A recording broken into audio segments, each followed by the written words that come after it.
dosa-dosa kecilnya oleh fadilah amal yang belakangan apabila dia tidak melakukan dosa besar. Berarti kalau dia melakukan dosa besar, dosa kecilnya itu tidak akan diampuni. Nah, itu kata sebagian ulama. Yang kedua, mengatakan dosa kecilnya semua terhapuskan, berarti dosa besarnya itu tidak berpengaruh terhadap terhalangnya pengampunan dosa kecil, yang tidak diampuni dosa besarnya saja.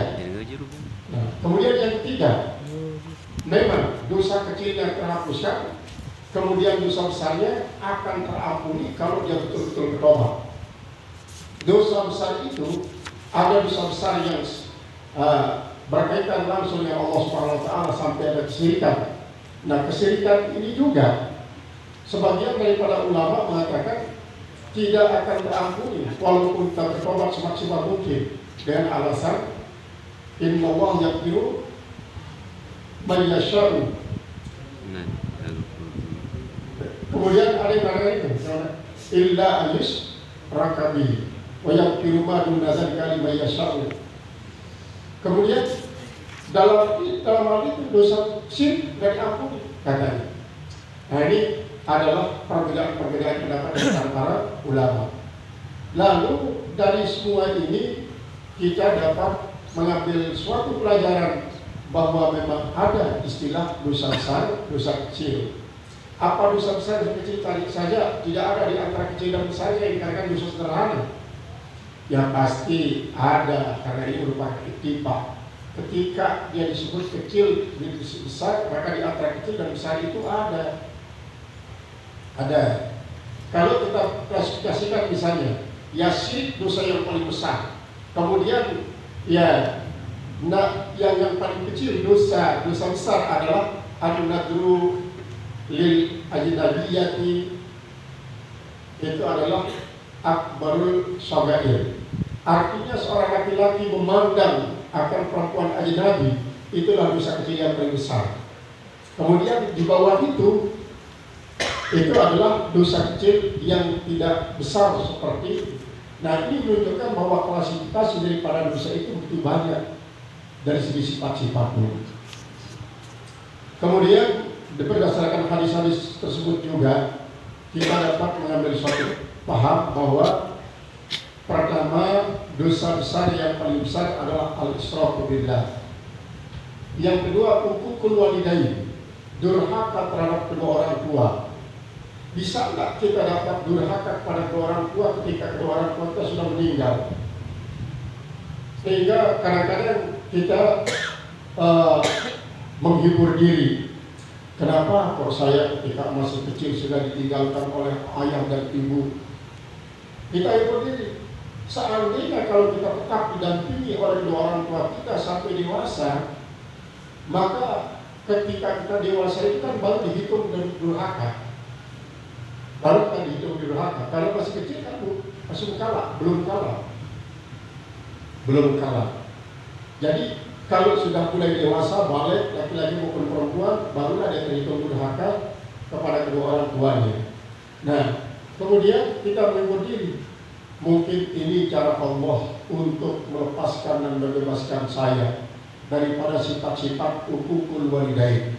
Seandainya kalau kedua orang tua saya masih hidup, mungkin tingkat kedurhakaan saya akan melebihi kedurhakaan orang-orang yang jahil, orang yang tidak tahu hukum, tidak tahu akhlak.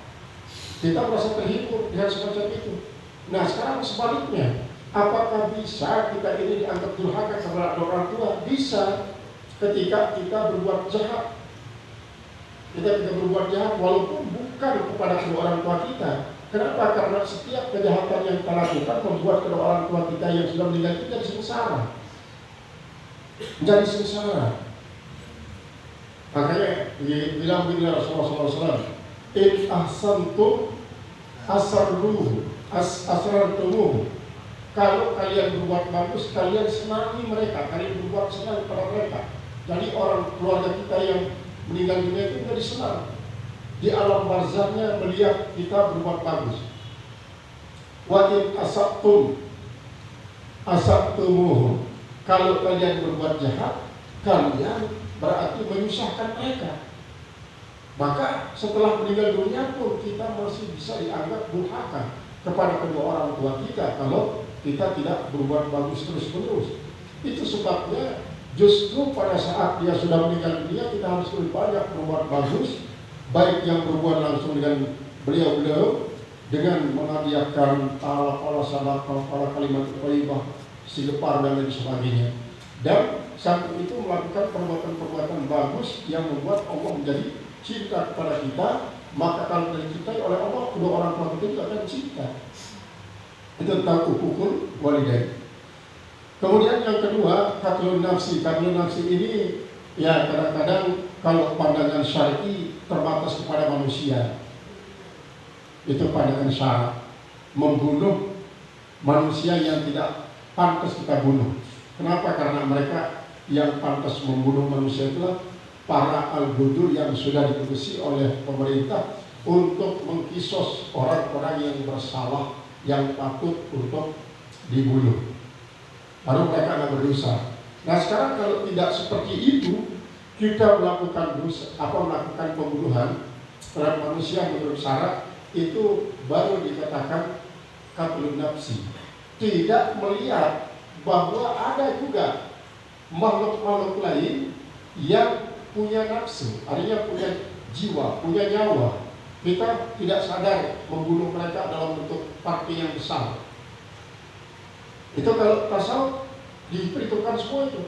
Misalnya apa? Semut. Kadang-kadang sampai ribuan semut kita taruhkan di minyak gas, mati semuanya semut itu.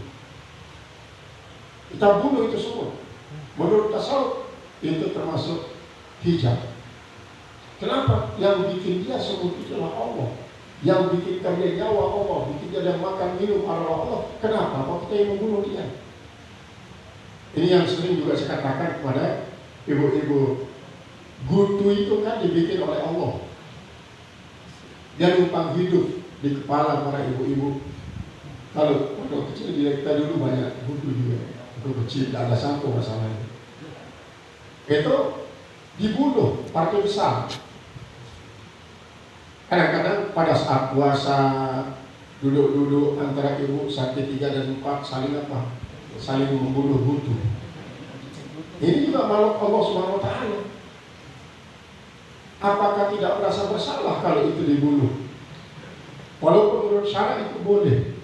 Ada beberapa hasyarat yang boleh dibunuh apabila dia mengganggu. Itu menurut pandangan oke. Tapi kalau menurut pandangan tasawuf, itu semuanya hijab. Akan mempersulit kita untuk usul para Allah Subhanahu wa taala. Maka oleh sebab itu di sini para sufi mengatakan ketiga qatlun nafsi itu bagian dari para dosa besar adalah termasuk membunuh semua yang bernyawa. Karena apa? Kalau kita selamatkan mereka kita dapat pahala, berarti sebaliknya kalau kita bunuh dapat dosa. Banyak kan orang-orang membunuh cecak, katanya pada malam Jumat berpahala membunuh cecak. Kenapa? Kok yang bersalah dulu pada zaman Nabi Ibrahim itu kok warisannya sekarang sampai dosanya sekarang dibolehkan untuk membunuh dia? Gitu. Memang ada sabda Rasulullah yang mengatakan begitu. Artinya gini, hasyarat itu termasuk cecak. Bahkan ada dikatakan bahwa cecak itu merupakan binatang hasyarat yang paling mengganggu kehidupan. Lalu itu pandangan pakainya boleh, tetapi kita juga ingin untuk meningkatkan bahwa sampai rasa kasih sayang kita itu kepada semua makhluk Allah, bahkan bukan saja kepada yang bernyawa, bukan saja kepada yang bernyawa yang mengalir darah kepada dirinya, bahkan sampai kepada dedaunan. Dulu pernah ada heboh ya. Ada sebuah ajaran bahwa kalau dia ada hajat besar, dia pasti menangis melihat kotoran itu. Apakah dia masuk ke dalam kloset atau masuk dia kalau dulu kan di kali. Dia nangis terhadap apa? Kotorannya itu sendiri. Dan nangis. Ini adalah merupakan salah satu bentuk kasih sayang kepada makhluk katanya. Sekalipun kotoran sesuai yang kotor itu dikasihani. Kemudian yaminul gamus, yang keempat adalah sumpah palsu. Sumpah palsu itulah sumpah yang bermaksud untuk membenarkan sesuatu yang salah dan menyalahkan sesuatu yang benar. Padahal pada dasarnya sumpah itu adalah untuk memperkuat sebuah pengakuan atau memperkuat sebuah pernyataan, kemutlakan akan kebenaran daripada sebuah pernyataan itu. Ini adalah yaminul gamus. Sehingga di dalam kita berpuasa, salah satu daripada 5 hal yang membatalkan pahala puasa, berarti ini menurut pandangan syar'inya. Pertama adalah al-kidbu, berbohong. Yang kedua adalah al-yaminul gamus, yaitu sumpah palsu. Yang ketiga adalah al-ghibah, yaitu membicarakan kejelekan orang. Yang keempat an-namimah, yaitu memprovokasi. Kemudian yang kelima adalah an-nadru bis-syahwat, memandang lawan jenis dengan syahwat, itu adalah membatalkan pahala puasa. Jadi di sini disebut al-yaminul gamus itu termasuk bagian daripada dosa besar. Kenapa? Karena bisa saja dia akan mencelakai orang dan sebab bersumpah. Contoh yang paling besar tidak bisa dilupakan adalah contoh sumpah palsunya iblis yang menyebabkan Nabi Adam bersama istrinya Hawa diusir dari surga, adalah karena sumpah palsunya iblis, walaupun itu memang tetap merupakan rekayasa Allah Subhanahu wa taala untuk membuat Adam tidak terlalu merasa dihina ketika dia dikeluarkan dari surga, maka dibikinkanlah cara sehingga begitu Adam sudah termakan oleh rekayasa itu, dia merasakan dirinya Dia merasakan dirinya bersalah, kalau begitu patutlah saya dikeluarkan dari surga ini, sehingga dia tidak terlalu merasa hina. Nah, inilah cara Allah Subhanahu wa taala.